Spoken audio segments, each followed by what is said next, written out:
Dilakukan razia tilang di tempat, ratusan kendaraan dari berbagai jenis terjaring operasi razia oleh Satuan Lalu Lintas Polres Aceh Jaya. Razia yang dilakukan oleh petugas untuk memastikan kelengkapan saat berkendara di jalan raya. Satuan Lalu Lintas dari Polres Aceh Jaya mulai melakukan operasi razia non-elektronik atau tilang manual. Tilang manual ini dilakukan Satlantas Polres Aceh Jaya setelah berlangsung sejak Mei 2023 yang lalu. Saat razia dimulai, setidaknya ada lebih dari 100 kendaraan terjaring razia, baik roda 2 maupun roda 4 atau lebih. Para pengendara yang berhasil ditilang memiliki sejumlah pelanggaran saat berada di jalan raya, seperti tidak memakai helm, berkendara, anak di bawah umur, dan berbagai pelanggaran lainnya.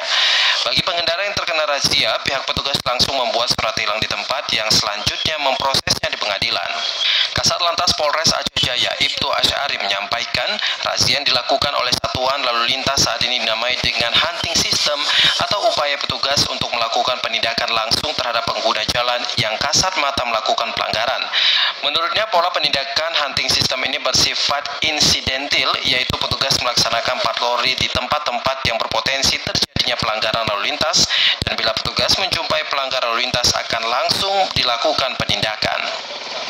Ya, sejak berlakunya tilang di tempat, ya selama kita sudah 2 minggu, lebih kurang tilangnya udah sekitar 136.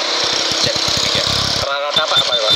Rata-rata pengguna roda 2 karena tidak menggunakan helm, dan roda 4 tidak memasang TNKB sesuai sama nomornya. Satlantas Polres Aceh Jaya mengimbau kepada pengendara untuk mentaati semua peraturan lalu lintas. Selain itu, dengan seringnya dilakukan razia bisa meningkatkan kesadaran masyarakat dalam berlalu lintas, sehingga nantinya akan menurunkan angka kecelakaan lalu lintas di Aceh Jaya. Dari Aceh Jaya, Musliadi TVRI melaporkan.